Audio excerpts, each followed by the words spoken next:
Bonjour et bienvenue, merci infiniment d'être là aujourd'hui.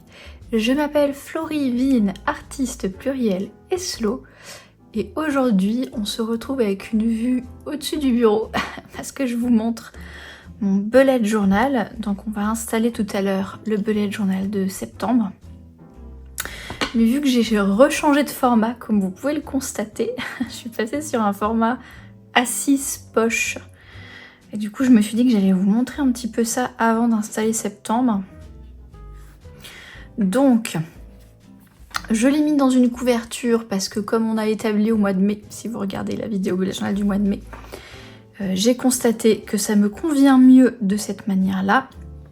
Déjà, pour protéger le carnet à l'intérieur quand je le mets dans le sac, puisque le principe du bullet journal, c'est d'être quand même transportable et de le trimballer à droite et à gauche. Et aussi pour pouvoir mettre plusieurs carnets à l'intérieur si j'en ai besoin. Donc là en l'occurrence, pour celui qui est transportable comme ça, c'est un bullet journal d'un côté et un carnet de notes un peu genre brouillon, notes à la volée, etc. de l'autre. Je n'ai, à part le carnet lui-même que j'ai acheté, le reste c'est que des choses que j'avais déjà. Donc cette couverture là, elle vient de chez Paper Republic, c'est ce qu'ils appellent leur grand voyageur. Donc taille pocket. Celui-ci, il est vert kaki, ça doit faire 7 ou 8 ans que je l'ai, d'où le fait qu'il est extrêmement patiné. J'ai changé le cordon, celui-là, là, j'ai mis un cordon de chez Travelers Company marron à la place des cordons rouges qu'il y avait initialement, qui étaient le même rouge que là. Et le petit charme avec un grain de café, j'ai acheté ça chez Miso Paper, qui est une marque de papeterie basée en Angleterre. Mais bon, des petits charmes comme ça, il y en a plein, on peut même les fabriquer. Hein.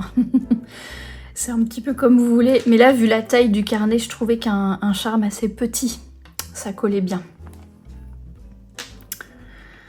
Et donc, à l'intérieur, pour l'instant, il y a deux choses. Une pochette en craft pour pouvoir ranger différents papiers, vous allez voir. Et pour l'instant, il y a un seul carnet parce qu'en fait, j'ai voulu tester le format. Donc c'est un carnet Leuchtturm 1917. Celui-là, il s'appelle Jotbook au format A6 Pocket. Donc c'est 9 par 15 cm. Et il est pointillé. Avec les pages numérotées. Voilà. Et puis la tranche est colorée en noir aussi sur ce modèle-là. Ce qui n'est pas le cas des autres modèles de Leuchtturm et de celui que je vais utiliser en septembre. Mais celui-là en particulier, il est comme ça. Et donc il fait 58 pages. Et j'ai voulu le tester simplement pour le mois d'août pour voir si le format me convenait avant d'entrer dans un bullet journal peut-être plus épais, avant de racheter un carnet, etc., etc. Donc là, on est le 30 août au moment où je filme. Il me reste plus que 3 jours dans ce carnet-là avant de passer au suivant. Autant vous dire que j'ai validé le format. Donc il commence... Alors après, vous pouvez prendre n'importe quel autre format A6 ou Pocket. Hein. Moi, il se trouve que j'ai pris le Leuchtturm parce que je trouve que c'est le meilleur équilibre entre la finesse du papier qui permet d'avoir des carnets assez compacts et la qualité du papier que je trouve supérieure à Moleskine. Donc ça reste 80 grammes par mètre carré, ce qui fait qu'on voit quand même, je sais pas là si vous voyez, mais on voit un petit peu par transparence la page suivante. Hein. Si vous voulez des pages qui sont complètement opaques, il faut un meilleur grammage de papier que ça. Hein. Moi personnellement, pour tout ce qui est journaux de ce type-là, où je fais pas de peinture et de dessin, c'est juste de la papeterie que j'ajoute, ce qui est important, c'est qu'ils supportent bien mes stylos, notamment les stylos encre, les stylos billes, les choses comme ça. Et après, je décore avec des stickers et des machins comme ça, donc... Et ça me dérange pas qu'on voit la page suivante par transparence, ça me gêne pas. Par contre, à choisir entre Moleskine et Leuchtturm, sincèrement, je préfère la qualité du papier Leuchtturm. Donc celui-là, il commence avec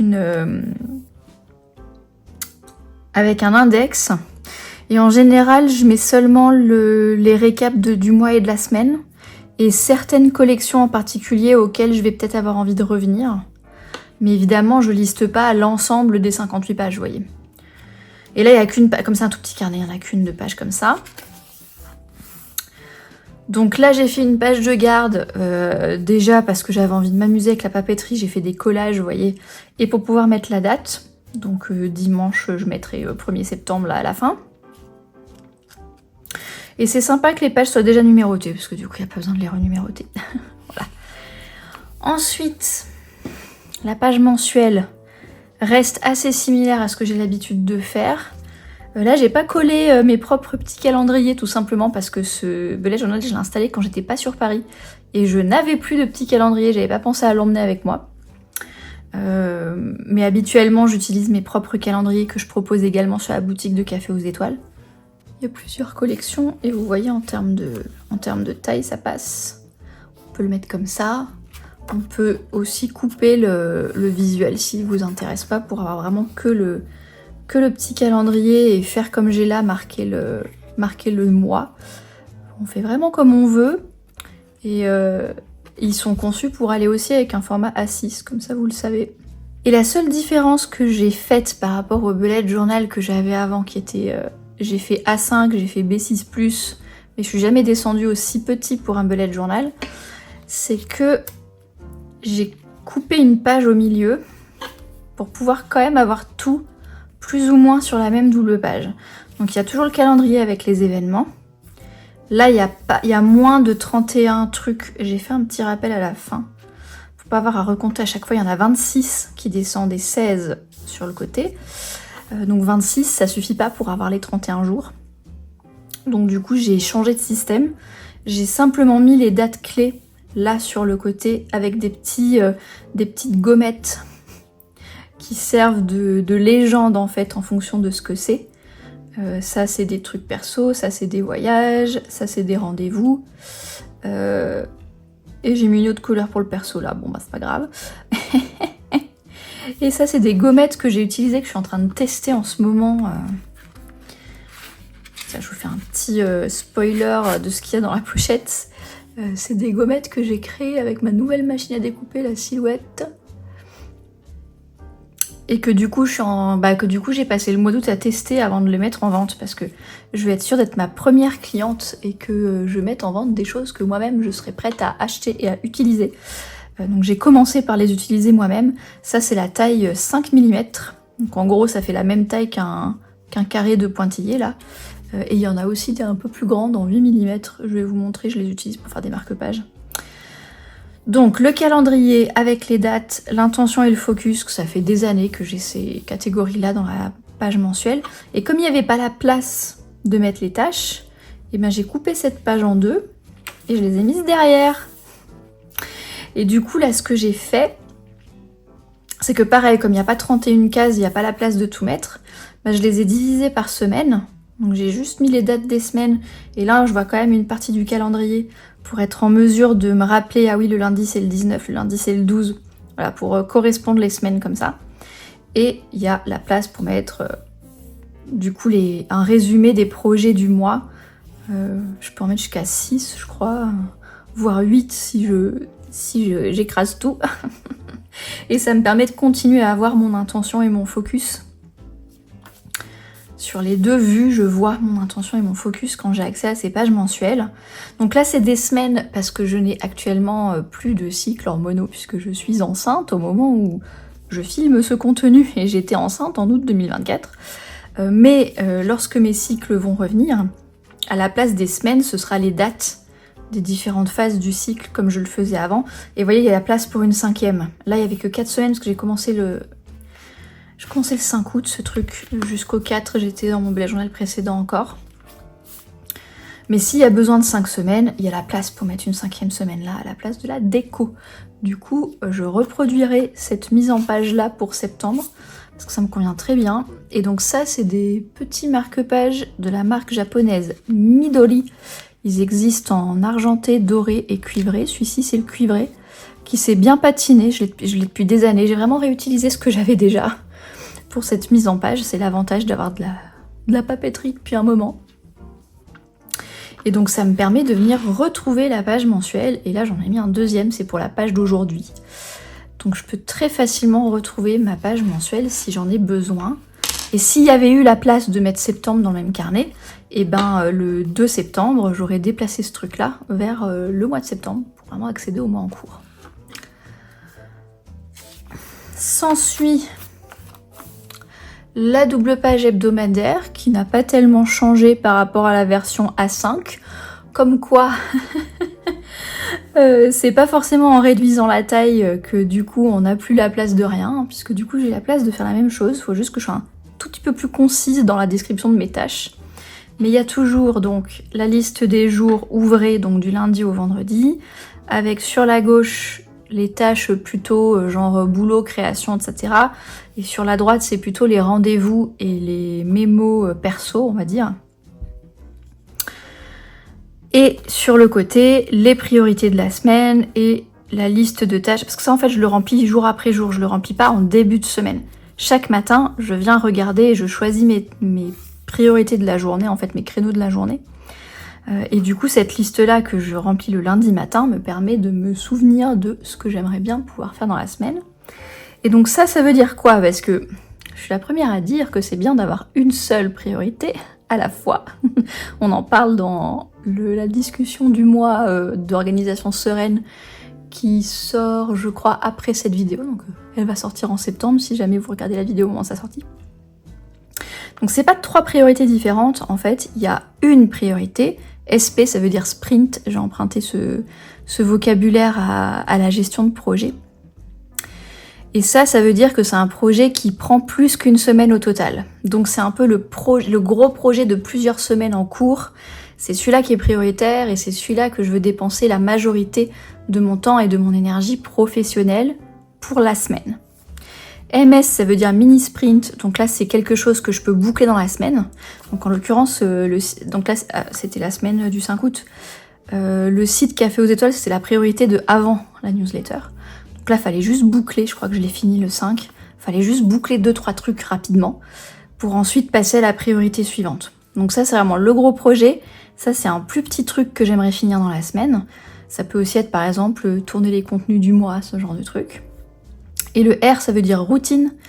Donc ça, c'est la routine de répétition sur laquelle je souhaite me focaliser en ce moment. Donc c'est pas un projet qui a une fin, c'est plutôt quelque chose que je souhaite répéter dans mon quotidien, un peu jusqu'à ma mort, quoi. Enfin, ce que je veux dire, c'est que c'est pas un truc qui a un début ou une fin, c'est vraiment une routine que je veux ancrer tout le temps. Et cet été, c'était les routines créatives que je voulais remettre en place, et ça va continuer à l'automne, je pense, la remise en place de routines créatives. D'où le fait que ma routine principale cette semaine, la semaine du 5 août, c'était l'aquarelle. Et là, un exemple de page quotidienne, je peux pas tout vous montrer parce qu'un bullet journal c'est quand même assez privé. Mais là, un exemple de quotidienne, donc une fois que la double page hebdomadaire est faite, le reste ce sont des pages quotidiennes ou bien des collections, on va y venir. Donc là voilà un exemple de quotidienne, il y a eu le 12 et le 13 août. Donc j'ai toujours, comme j'ai depuis que j'ai lu le livre Ces habitudes qui font grandir votre talent de Fumio Sasaki, depuis que j'ai lu ce livre il y a 2 ou 3 ans, j'ai toujours un espèce de mini carnet de bord en début de journée, avec l'heure de lever et je complète le lendemain matin avec l'heure de coucher, comment je me sens émotionnellement et dans mon corps, et une intention pour la journée. Et puis si j'ai un focus particulier, je le rajoute aussi ici. Et l'idée, c'est vraiment, ça prend 2 minutes à remplir, mais c'est 2 minutes où du coup, je me focalise sur moi-même et je me demande comment je me sens et ce que je veux pour moi-même pour cette journée. Et c'est une mini routine qui est ultra utile pour moi et que donc du coup, qui m'a suivie à travers tous les bullet journals et qui continue dans celui-ci. Et ensuite, si j'ai rien d'autre à dire, on passe directement à la journée suivante. Puis si j'ai d'autres trucs à dire, je fais comme ça des petits paragraphes, des petites choses. Donc là par exemple j'ai repris l'aquarelle et j'ai voulu noter quelques petites choses vu que j'étais dans le processus de reprise de routine créative. J'ai voulu noter un petit peu ce que je ressentais par rapport à ça. J'ai eu une idée de haïku, donc de poème court, que du coup j'ai reporté sur le bullet journal parce que je l'ai composé ce jour-là. Et 2 lectures alors celle-ci je l'ai finie ce jour-là et ça c'est une petite novella que j'ai lue en une soirée. Et donc du coup je me suis permise de faire une mini revue avec la note des 2 petites choses que j'avais lues ce jour-là. Donc voilà un exemple de page et comme vous pouvez le constater, ça tient très bien sur un format A6 tout en continuant à pouvoir documenter ce moment-là de ma vie, les questions que je me suis posées, les bouquins que j'ai lus, les souvenirs que j'ai faits, etc. Un autre exemple de page que je peux vous montrer, c'est là. Donc là, j'étais rentrée à la maison, c'était le 15 et 16 août, et j'ai reçu une commande de papeterie que j'avais passée. Je sais plus quand est-ce que j'ai passé cette commande, mais en tout cas, j'ai reçu une commande de papeterie, et je me suis permis de faire du coup une page autour de cette commande-là, où j'ai collé les étiquettes des machins, j'ai mis des petites légendes, etc. Vous voyez, sur une page A6, ça tient très bien. Et on pourrait s'imaginer avoir une page de ce type-là de souvenirs, par exemple un après-midi au musée, un week-end de voyage dans une ville de France avec mon mari, et puis je me fais une ou deux pages comme ça, une double page de souvenirs de voyage, ça tient tout à fait. Ça permet pas forcément de faire beaucoup d'écriture, mais ça je vous ferai une vidéo pour vous expliquer parce que j'ai gardé mon format A5 Slim, la 13/21 avec la couverture de Louise Carmen, je l'ai gardé pour tout ce qui est par le singe, journal d'introspection, ce genre de trucs où j'ai besoin de plus de place pour écrire. Là c'est plus des petites listes, des petits souvenirs, des petites choses comme ça, vous voyez. Que vous dire d'autre? Ah oui, les collections. Donc les collections que je note là dans l'index, je les ai aussi marquées avec un petit marque-page comme ça. Donc un petit cercle comme cela. Mais c'est une version un peu plus grande. Est-ce que j'en ai sous la main? Voilà, c'est une version 8 mm. Vous voyez la différence? Pour vous montrer les deux de la même couleur. Donc ceux-là, ils sont un peu plus grands. On peut s'en servir pour remplir un calendrier de tracker d'habitude. Par exemple, si vous avez un carnet plus gros que le mien aussi, peut-être que le 8 mm, ça vous conviendra mieux que le 5 qui vous paraîtra un petit peu petit peut-être. Et je m'en sers notamment, là, comme vous le voyez, c'est pas la même couleur, hein, mais c'est la même taille, pour marquer la page, pour pouvoir la retrouver. Alors là, on le voit pas bien, parce que Leuchtturm s'est foutu dans la tête de peindre la tranche en noir. Mais quand vous avez une tranche de carnet normale qui est couleur crème ou blanche, ça se voit très très bien et ça permet de naviguer directement sur une collection, donc ça veut dire une page à thème sur laquelle je peux avoir envie de revenir après avoir utilisé les pages suivantes en fait. Donc il y a déjà l'index qui me rappelle laquelle, là par exemple c'est les étapes de rangement du bureau, c'est la page 27. Donc je peux revenir à l'index pour aller regarder à quelle page c'est, mais je peux aussi le retrouver directement de cette manière-là. Et donc ça c'est un autre exemple du coup de page que je peux remplir dans mon bullet journal. On est en train de trier le bureau puisque on a une petite fille qui arrive, donc le bureau de mon mari va devenir la chambre. Du coup il faut mettre l'espace de travail de mon mari dans notre bureau du coup. Et du coup j'avais envie de noter toutes les étapes du rangement et de l'organisation de ce bureau. Et comme ça, du coup, vous avez là un autre exemple aussi de choses que je mets.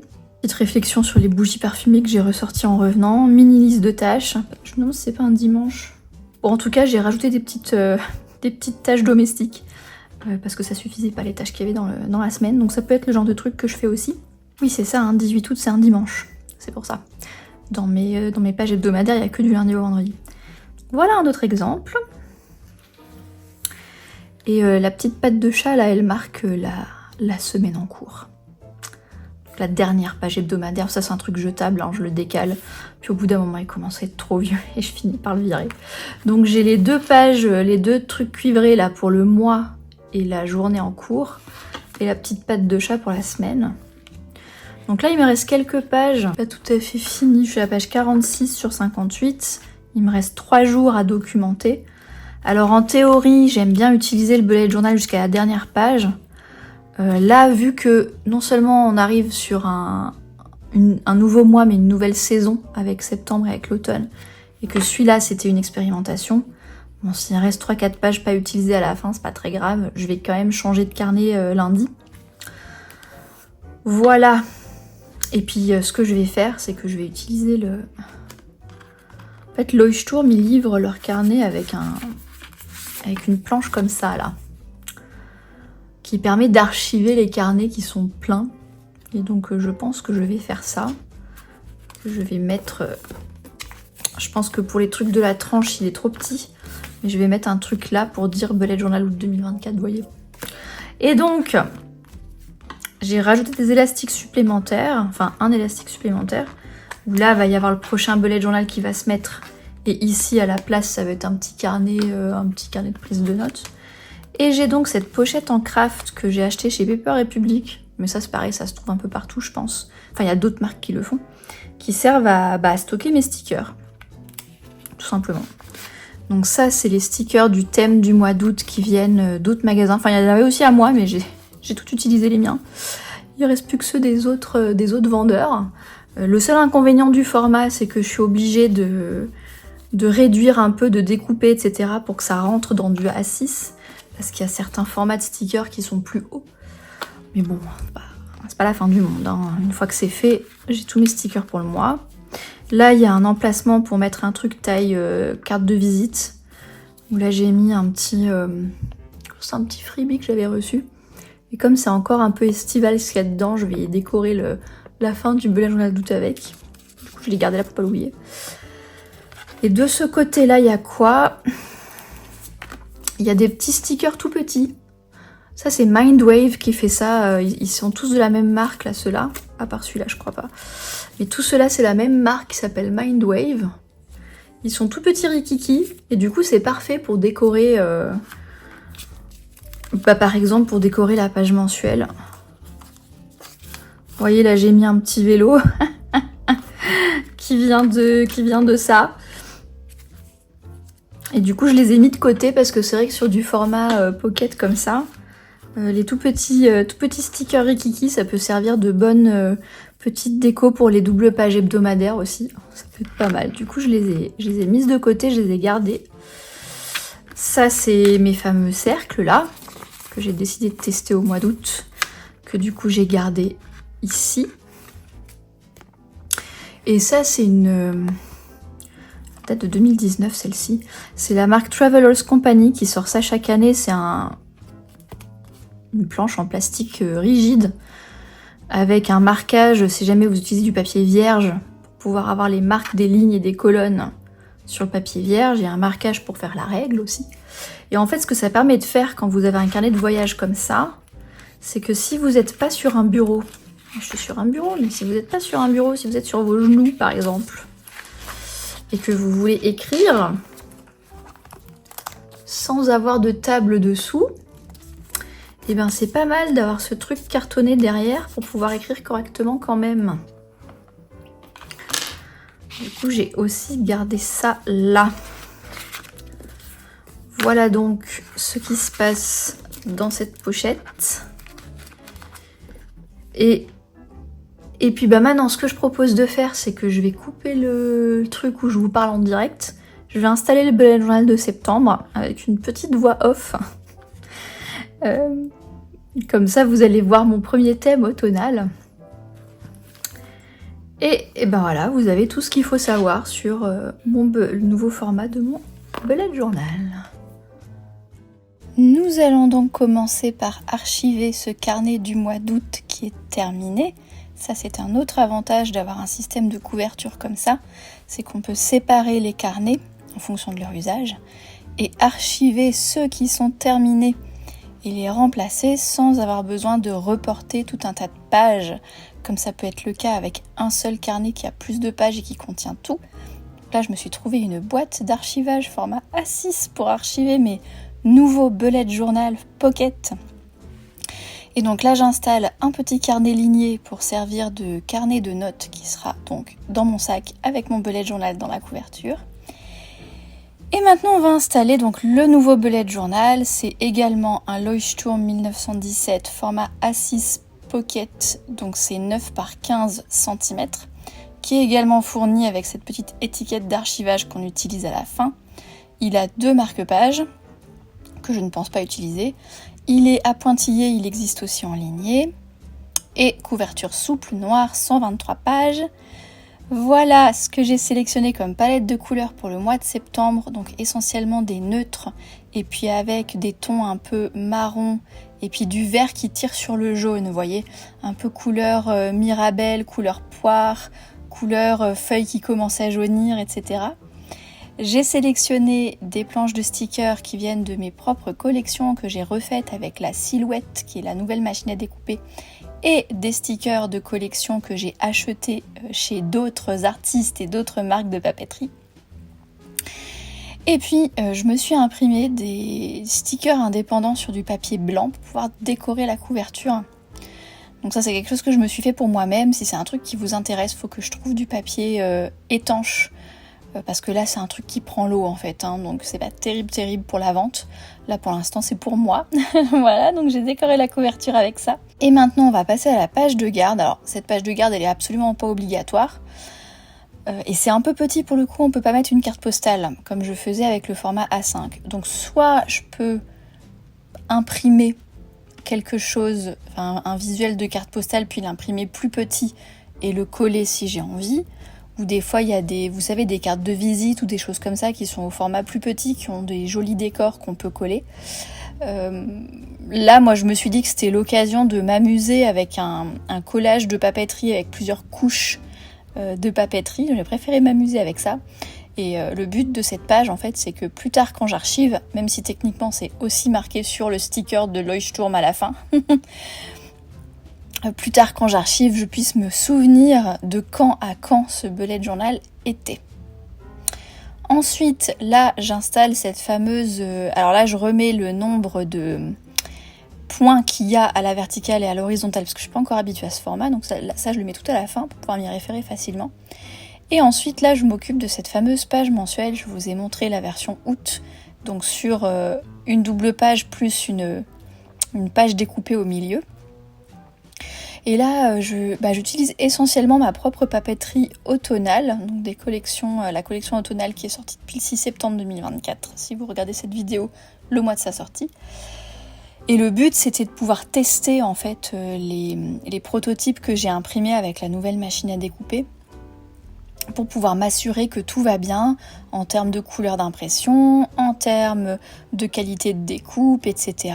De vérifier que c'est bien découpé comme il faut, que c'est pas trop léger ni trop profond en termes de découpe. Moi ça me permet de faire une espèce de test qualité quelque part de ma propre papeterie et un test des paramètres de la papeterie avant de mettre ces produits-là en vente et de vous les envoyer chez vous. Et j'ai notamment testé ces fameux cercles-là. Je suis en train d'installer quelques jours clés pour vous montrer concrètement à quoi ça ressemble. Vous voyez là, le 11 septembre, j'ai mis la gommette carrément sur le 11, parce que c'est genre toute la journée, pour vous montrer que comme c'est du transparent mat, à moins que la gommette soit très foncée, j'en ai fait des noirs, la gris foncée presque noire, mais sinon, pour la plupart des couleurs de gommette, vous pouvez le mettre par-dessus le chiffre et le chiffre se voit dessous. Et moi, ça me permet de... En fait, j'aime beaucoup, sur ces bullet journal-là, utiliser de la papeterie créative plutôt que de dessiner ou de peindre directement dessus. Déjà parce que le papier Leuchtturm à 80 grammes par mètre carré, c'est pas aussi agréable de dessiner dessus, de mettre des feutres dessus que sur un papier plus épais à 120 grammes, voire à 160 grammes. Et du coup, ça c'est un choix que j'ai fait.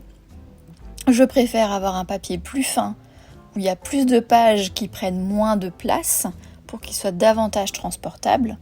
Et puis, mon goût pour la créativité et pour la papeterie créative et de quelque part m'amuser avec ce carnet d'un point de vue créatif et esthétique, je le fais plutôt avec de la papeterie créative, donc avec des stickers, avec des stylos colorés, avec ce genre de choses-là. Ça, c'est vraiment un choix personnel. Si vous n'avez pas envie de vous encombrer avec tout un tas de stickers et de choses comme ça, et que vous préférez à l'inverse être davantage créatif ou créative d'un point de vue dessin, coloriage, voire aquarelle, il existe d'autres formats de carnet avec du papier plus épais.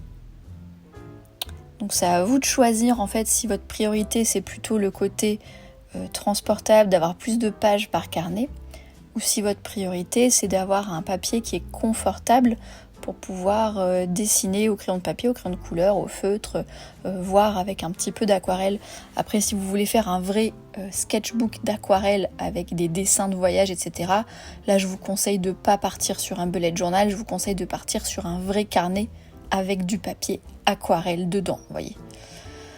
Parce que franchement, à part pour faire une petite couche de couleur rapidement, dès que vous mettez un petit peu d'eau sur ce genre de papier-là, même ceux qui sont à 160 grammes par mètre carré, c'est pas assez.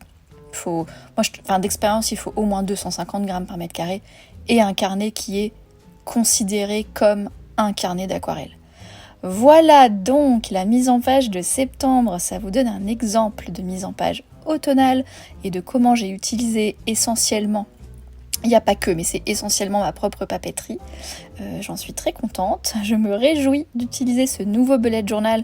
Là, 120 pages, ce sera au moins septembre-octobre, peut-être une partie de novembre.